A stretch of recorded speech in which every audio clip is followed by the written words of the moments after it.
Healthy food is boring. X that out.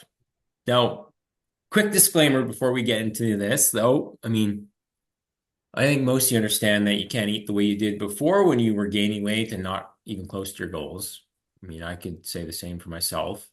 There's a give and take. That's why we give that little 20% buffer for the things that you know are not on plan. So I'll mute someone there. Okay, we're good. But at the same time, I promise you, your meal plan can be something you look forward to when you think a little bit outside the box and you plan accordingly. So that's what the promise of today's quick training is. So it's not what you think. I love to use this line because I already used it, but your dinner does not have to taste like cardboard sprinkled with your own tears. No one sticks to a plan they hate. Willpower, genetics, discipline. Maybe there is a small percentage of the population they probably have something wrong with them, frankly. The extreme bodybuilders that are so fixated on their outcomes that they can eat the same boring foods day after day, be completely dialed in with no distraction or deviation. That's not likely you or me. So what is the middle ground? Okay, so first things first, I'm really picking on chicken breast today, but like steamed, baked chicken, tough to make that work. It's either undercooked or overcooked. Plain white rice, yeah, rice is okay for a bit, but plain potatoes, even plain pasta to a degree, no one's gonna kind of eat that forever, meal after meal. And sad broccoli. Everyone's seen the sad broccoli that's half cooked, soggy, gross.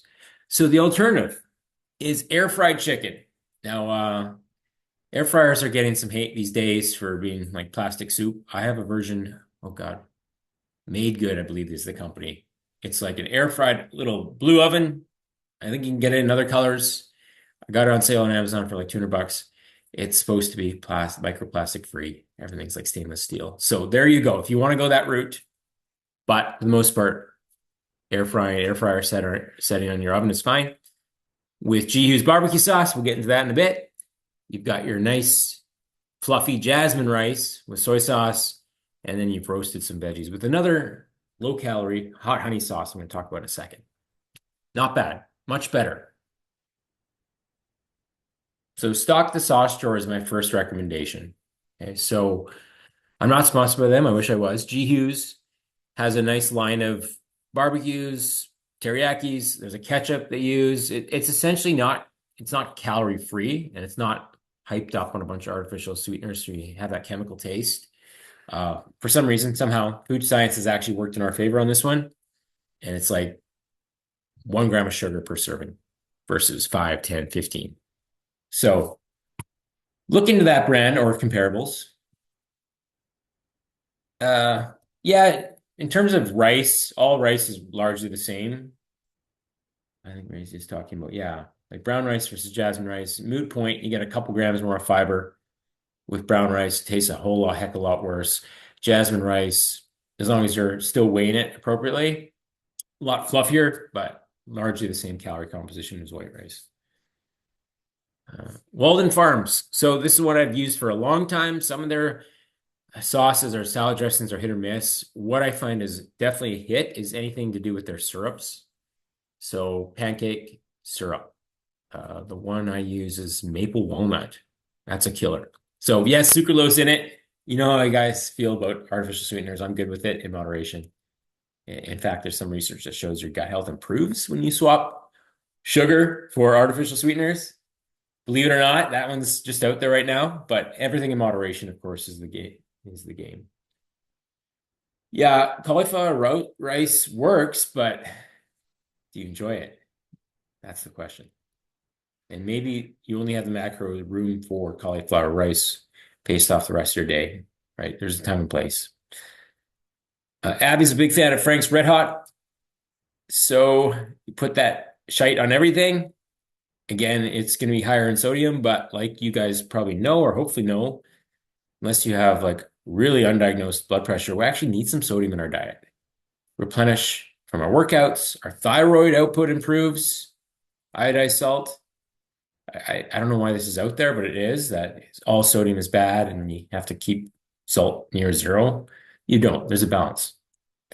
And then Mike's honey, hot honey is the one I've found and used and liked because it has kind of a sweet flavor plus the salty. Again, mileage may vary. Kind of need to find your go-tos. So essentially, you can make chicken in advance and have 5 different tasting meals. I should give Linda a shout out. She has Taste of the World or whatever. It's like a cheat sheet, gives you different spices for whether or not you want Chinese one day or Italian the next.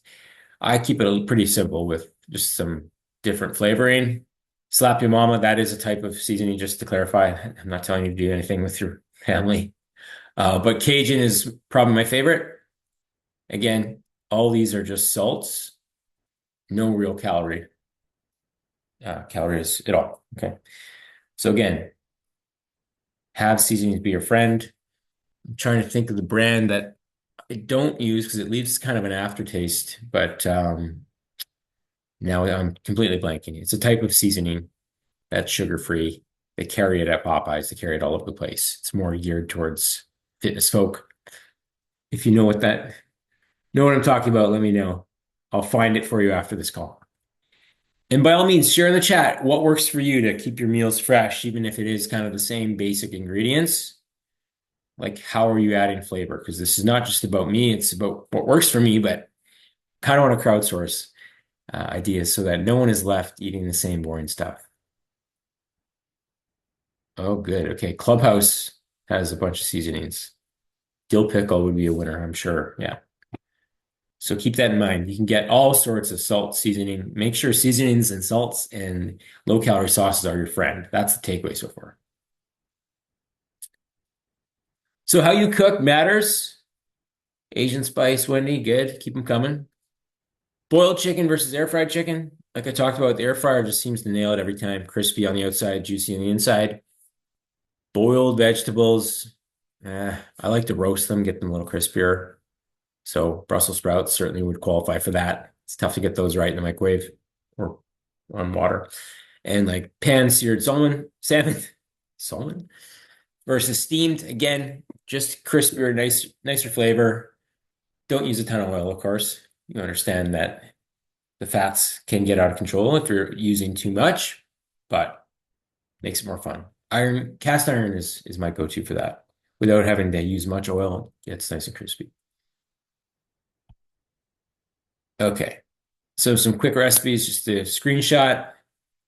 Buffalo chicken bowl. So that's air fried chicken with rice, with Frank's blue cheese crumbles as an option. Um, I think everyone can benefit from tacos in their plan. Like those mini taco shells, they're not going to be that much calories. Hopefully, your biggest meal of the day is dinner, so you can have some allowance from some carbs. We want carbs in that window before bed, so we're sleeping a bit deeper. So in this case, shredded chicken, the aforementioned G Hughes barbecue sauce or salsa, whatever floats your boat. Greek yogurt maybe would be a nice alternative to sour cream here. I'm just giving you some ideas. Okay. And we've got teriyaki rice bowl, Greek yogurt chicken wrap, hot honey salmon with that specific sauce I talked about. Okay. Just some examples. I could have every week, have every dinner look like that, and I'd be pretty happy with that for sure. Okay, so what we've talked about at length here in this space is that 80% eating for your goal, 20% is the fun. The fries can fit on a Friday. Like you can have one day where maybe you creep into maintenance calories. As long as the other 6 are in a deficit, you're still going to net a win. But this is more about, okay, at the end of the day, I've still got 300 calories in my budget. I've hit my protein goal. Should I just stop eating now? Or maybe I do want a treat right now. Maybe I do want something that will fit into my numbers still. We talk all the time about having like a controlled snack. Something that comes in a wrapper, that's a controlled amount. Maybe an ice cream sandwich. It's one of my faves. Okay, so long list here. I can send you this out after, and I have a swap sheet that I'll link in the chat here at the end. But this just gives you an idea of some options. Some of these I have to buy online. Some can be bought right in-house. I know Walden Farms is carried at Superstore. G Hughes I usually get at Popeyes, but I think they're kind of breaking in everywhere else too. And then most people have some of these spices in their cabinet right now to use. Some you may have to buy again online. Sloppy Mama, for one. And a bunch of recipes. I pulled a lot of these from the 5 ingredients recipes you get off the start when you first join. So ask me for those. Some of them are kind of a little bit different, but you should be able to kind of piece together what it looks like just based off the description here. Pretty straightforward. Okay, so again, I can send you those PDFs if you've misplaced them or it's been a while, but hopefully this gets the wheels turning that your meals can look somewhat gourmet, not have a lot of ingredients that creates a bunch of room for error and doesn't take much time. Okay. Ideal protein. I'm not familiar with that. Protein pancakes I make kind of from scratch. So there is Kodiak Cakes as a brand of like pancake mix you can actually buy. And I'll sometimes, what I do with that is it can be a bit calorie dense if you use the full amount, but I'll do maybe a half cup of Kodiak and then a full scoop of protein powder. That becomes my base, and then add water and mix accordingly to the thickness you want. And you can get the calories pretty good. And then, of course, you're adding the Golden Farms after. But there's lots of like DIY protein pancake recipes in our packages too. Yeah. Flourish is one that's okay, but I think you can honestly make your own and be right on point. Okay. So this is the doc. Lots of you seem to have access to already, but sometimes I forget to share this off the top. So this basically gives you a rundown of, okay, I want sour cream. What can I have instead? And gives you a pretty long list. We call it our sexy swaps. All right. And cauliflower rice did get a shout out here, but again, your plan should allow for rice. And it all boils down to essentially your cap threshold. Okay, so just trying to make these numbers match up at the end of the day. So that's why we tell you to defer not to a rigid meal plan, but each day can look different as long as your targets are hit within reason. Okay. So I thought I had some examples in here. Yeah. So like the big picture idea is to have bigger meals so you're less prone or susceptible to snacking in between, which can get us into trouble. But again, there's usually room for a protein snack or a light snack at the end of the day. Yeah, so this is the honey garlic I talked about. Yeah, this is pretty much what I thought I was going to share is a quick breakdown of what your plate should look like. Again, 30% protein if we're going to hit that number at the end of the day. Roughly 25, 30% starch and fill up on the veggies and a little bit of fat. It's a little misleading. A full avocados are usually overkill, but that 15% of fat because fat has double the calories of protein and carbs, but we definitely need some for hair health, brain function, joints, hormones, etc. Okay, so hopefully you all have this, but pretty much everything you would have seen off the top. All right, recipes are found. Well, we just sent out PDFs, so I'll have to send those to you if you don't have them on hand for the 5 ingredient book. I'll send that to you after this one. Any questions on this? Any tips? More importantly,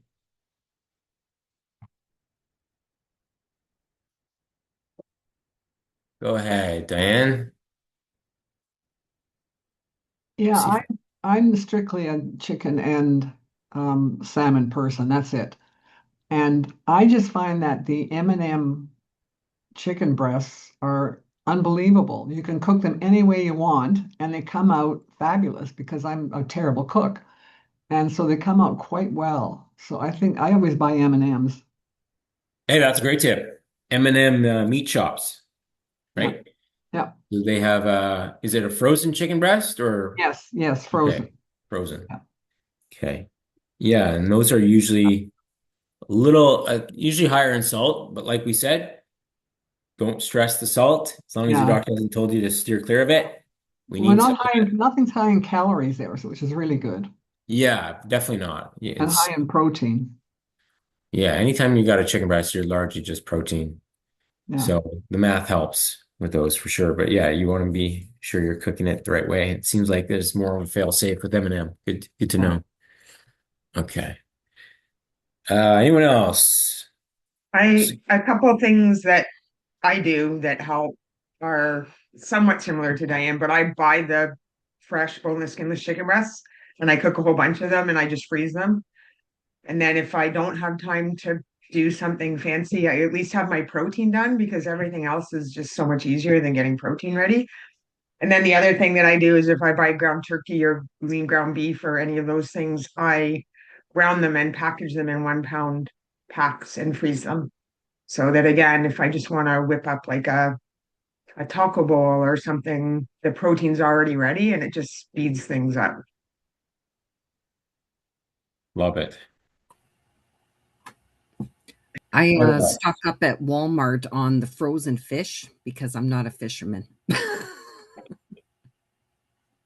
And they're actually pretty good, the mackerels. I picked up a bunch last on Monday. So where was that from? Sorry. at Walmart. Or I Oh, really? mean, Okay. probably any place has it.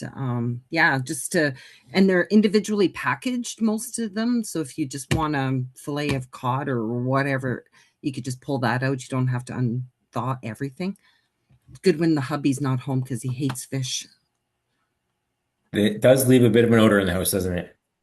Too bad it's I good for don't. He thinks it does, but he's a picky eater. you. Okay. I just dropped the link for that 5 ingredient book that usually gets sent out early. It's a couple years old, but the barcodes may not all work now. But again, I don't really want people just scanning the barcode for the whole recipe because your individual ingredients will vary portion wise and so on. So, but at least that gives you some foundation to build from and pretty simple. 5 ingredients or less. Okay. Any more good tips for what makes your meal plan taste better? Salmon bowls. That's interesting at home. Yeah, okay. I know there's a real trend towards poke bowls, tuna bowls, and I didn't ever think of actually making those at home. Burrito bowl, I make at home here and there. That was in the recipes, but that's a good one to add. So buying packaged frozen salmon from Costco. Good stuff. You could do tuna as well with that. You could do a chicken bowl. You could do any kind of bowl. As long as you're not just freewheeling a bunch of ingredients in and not really tracking. That's the only way you get in trouble with those. Okay. Who's next? Want some more tips here. We've got some new members I'll call out, but we want the vets to share what works for them. What are you going to take away from today's training that you're going to add? Let's do that. Share that in the chat or in just on mute. Got it. Cod from Costco. Okay. Oh yeah, I think I've bought that before. It's like frozen, individually packaged. Yeah. Yeah, so trying out the G Hughes sauces, good. One other thing, Mitch, that you always said, especially for the new people, is measure, measure, measure. If you can't eyeball things, especially at the beginning. You really have to either weigh or measure so that we always all put too much in. It's the sauces and things that really add the calories. So I'm Absolutely. very careful to measure. The oils, the sauces, the little extras can really add up, be the difference between 300 calories a day at more or more. So you definitely have more room for error with these low cal, but they're not completely 0 calorie. The Walden Farm syrup would be, I think, but G Hughes sauces, you're gonna get a lot more bang for your buck with those. They should have some competitors out too. Just look at the label, right? Make sure it kind of aligns.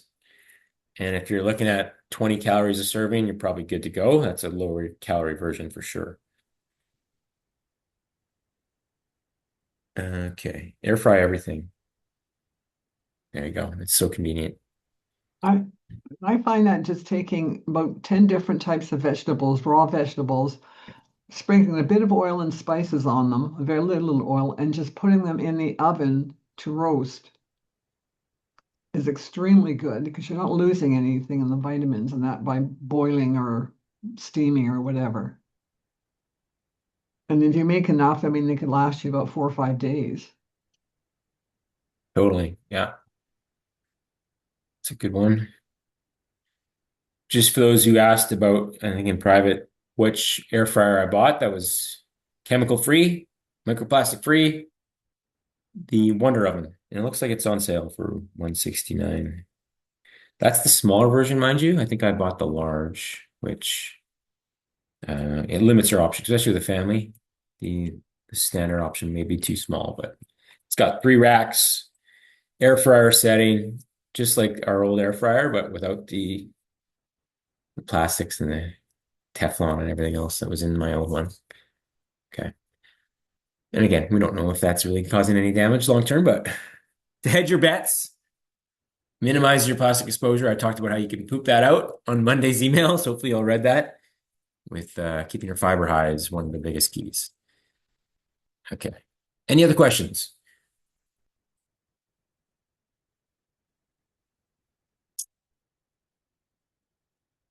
Okay. Well, we've got about 5 minutes till the Dr. Divi special week 2 session. So those who are in on that, make sure How you. long, sorry, how long do you keep how long do you keep the plastics? I mean, the Tupperware. Oh, yeah. I don't know if keeping it like time-wise matters. It's how you use it, right? So if you're microwaving things in Tupperware, now it's leaching into the food when it gets warmed up. Oh, I Really see. scratched up, then it's obviously Yeah. leaching some. So it depends on the conditioning. I would just get mostly glass Tupperware because that's not going to have the same issues. Probably last longer. Okay. Yeah. Just even if it comes in plastic, usually I'll just transfer it to a plate or glassware before I warm Hmm. it up. Just trying to minimize any exposure where possible. I think it's pretty much impossible to be 0% on your exposure to plastics, but I'm sure it all adds up. It's Okay. I find that lunches are the hardest for me. So have a decent breakfast and then got supper figured out, and I just kind of look at lunch and go, not that hungry, or yeah, have to force myself. Yeah, for those who go to an office, usually I try to tell them to brown bag it. Yeah, Big ass salad or sandwich. They're the most convenient to yeah, bring with typically. But you still have to think, okay, big serving of protein on top of that salad, not adding all these extra sauces and toppings. Calories get a little bit out of hand with that. What do you typically have for lunch? I'm trying to remember your food log, but it's escaping me here. I I look think at a it lot of just those. depends. Yeah, quite Yeah. often it's a salad, but quite often I'm running somewhere for lunch, like I'm through lunch period, like if I'm going to a doctor's appointment or car, it seems to be around that time. So you're in the vehicle, and Hmm. so it ends up being a smoothie or usually a smoothie if, because it's the most easiest thing to do. Yeah, But I guess, Sandy had a good tip because this is what I used to say all the time is just double up kind of what you make for dinner and that becomes your lunch. And then the variety is it's just 2 meals. The next day will look different, but maybe you can do some of the different sauces or seasonings to make it feel different. So just extra from prior. That's one way to go about it.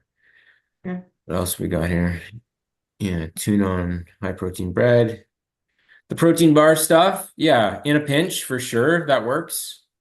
Never seems to tide me over as long as a real meal does, but if you're on the go between appointments, protein shake, protein bar, like you said, I think that sometimes is the best we can do.